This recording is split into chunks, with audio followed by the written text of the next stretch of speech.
Hey you and welcome to this video where I will help you out how to set a stop loss on FX replay. And if you want to do this, you first need to go here to your session, and then after that you can click right here on order.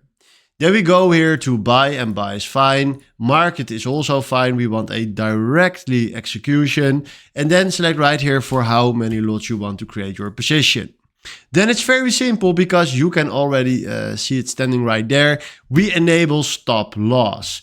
And then right now what we can do right here is fill in the price where you want to stop or loss. So let's say we fill in 80K, and then right now here at 80K he will close the trade and will stop our losses. So right now if you click right here on save, we created ourselves a position for let's see 1.03 lots. Okay, that is strange, but it's fine. And then if you go to stop loss, you see right here 80K. So now we created ourselves a position with a nice stop loss. And this is exactly how you can stop loss on FX replay. So hopefully this was the video where I was looking for. Thanks for watching and have a wonderful day. Ciao.